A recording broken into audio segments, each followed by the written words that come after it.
When the Chicago Bears moved up to draft Justin Fields in 2021, they had a plan.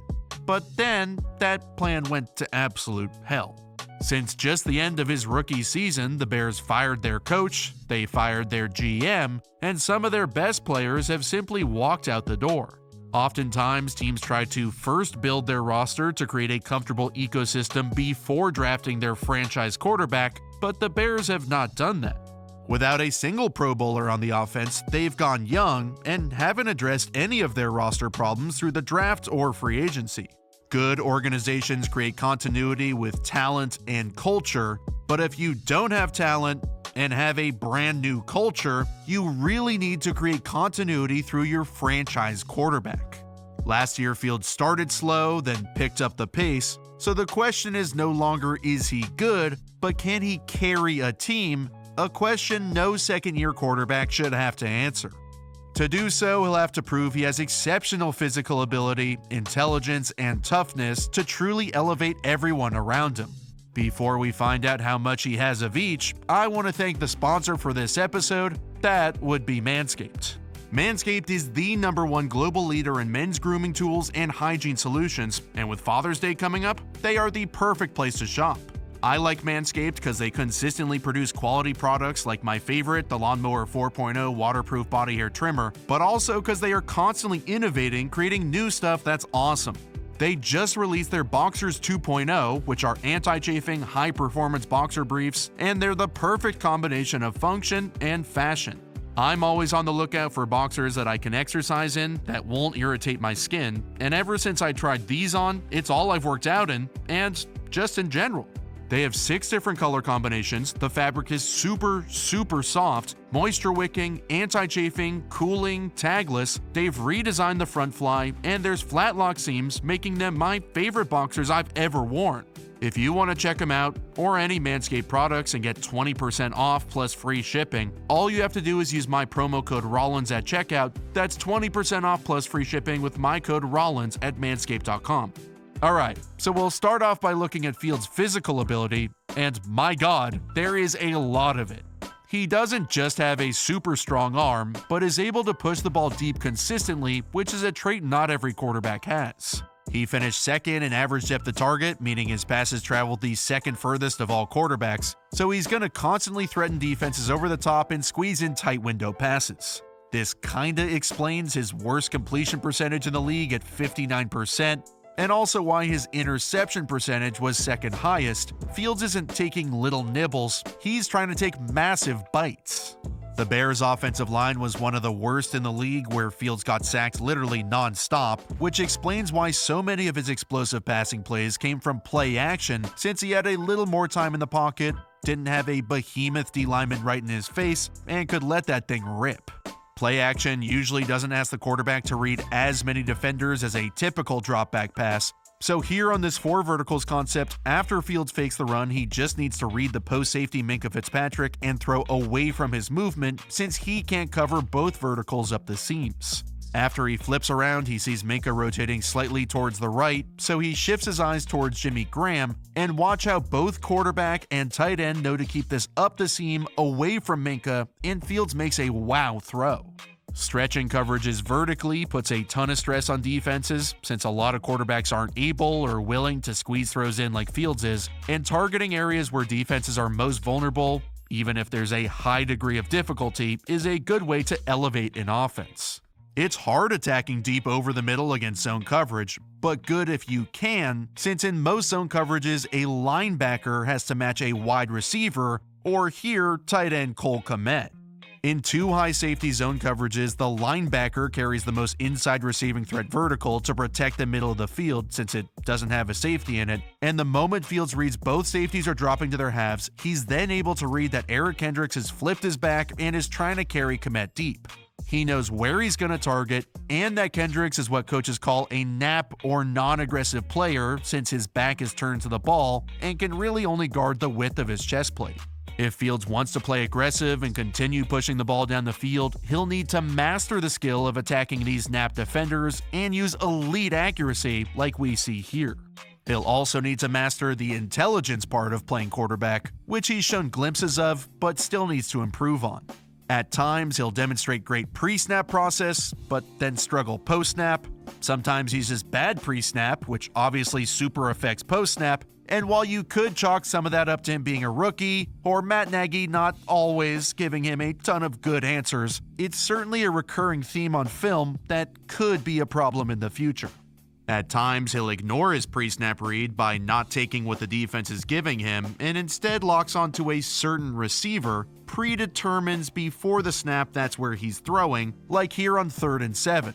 The Bears have 3 receivers to the bottom, and once this safety drops deep, the only coverage Green Bay can really play is man to make sure they at least have one-on-one.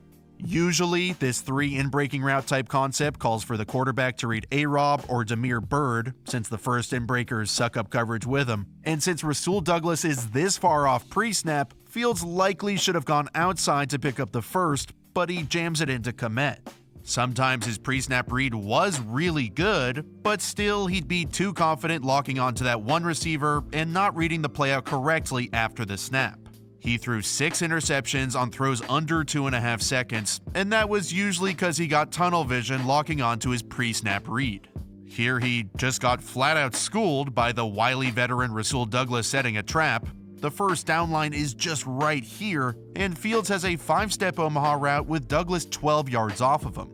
This seems good the entire way until we look at Douglas's positioning and how his hips and eyes are pointed directly at Mooney ready to go. Fields can't make this throw with Douglas's body positioning all triggered up ready to fly, no matter how good this looks, and by placing it behind Mooney, it's easy money. At times, he'll just flat out miss receivers coming open, and even when he's looking right at them, he's not really seeing them, so anticipating receivers moving into open zones and throwing before they get there is something he needs to improve on.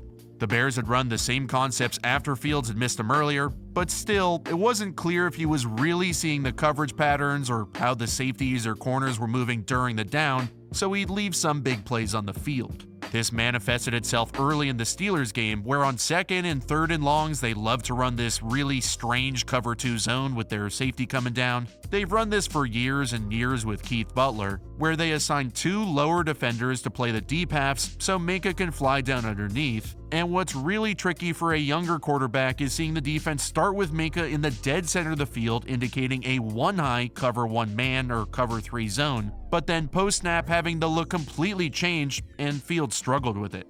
After seeing it a few times, and certainly the coaching staff prepping him that it'll pop back up later in the game, the Steelers ran it 5 times to be exact. With 2.5 minutes left in the 4th quarter down 6, Fields had the opportunity to take the lead, but he came up short. After seeing this same exotic rotation a couple of times, the Bears have the perfect play call, one of Fields' go-tos 9-8-9, which is 2 verticals outside, and then, when A-Rob sees the post is open, he'll convert his route to the post, so all the stress is put on this deep safety to guard 2 receivers, but Fields isn't really reading this out, he's instead predetermined where he's gonna throw. A-Rob comes wide open, but he throws to Mooney up the sideline closer to the safety. From the end zone angle, we can see exactly what he was thinking, where he's checking that safety with his eyes, but he's already made up his mind before the snap he's throwing outside. Watch closely at the top of his drop where he moves his eyes inside for just a sec. This is to make the safety think he's throwing up the middle to A-Rob so he can then throw to Mooney. It's a good plan pre-snap, but watch when he gets to the top of his drop, the safety isn't looking. You can't manipulate a defender with your eyes if he's not looking at your eyes. So instead of reading what's given to him, Fields has a plan before the play. The good news, a couple of weeks later when they faced Green Bay and the Packers installed this very defense because they saw he struggled with it, Fields was ready to tear it up. The Packers put 6 defenders on the line, and the Bears are in an empty formation with 5 blockers, so Fields knows if everybody comes, there'll be one-on-one coverage. But on 3rd and 5, you wouldn't have Darnell Savage 15 yards off Darnell Mooney if he had to cover all this space. Fields knows he isn't getting the all-out 6-man blitz and calmly hits A-Rob to convert the first down.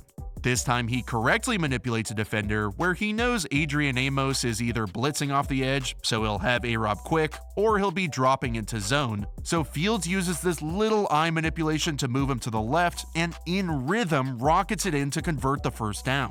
The final area, toughness, is what Fields has in spades, but almost to his own detriment. He can sit like a rock in the pocket and take absolute repeated abuse, but won't flinch a muscle so he can drive the ball down the field, and that's a rare quality that you don't see many young quarterbacks entering the league possess.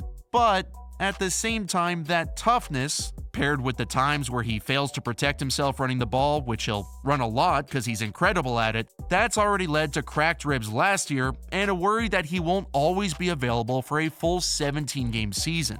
He is a playmaker with his feet and is tough enough to sit in the pocket far longer than most, so while those are great qualities, they're also recipe for injury if he's not more careful. The Bears have put a lot on his plate as the leader of this franchise to where he needs to be everything for them, since they don't have the talent to support him, nor do they have the proven culture and structure of a quality head coach and general manager.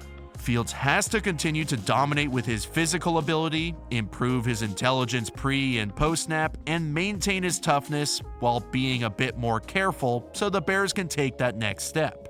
It's truthfully unfair how much they're asking of him, but they have the hopes and confidence that he is capable of doing it.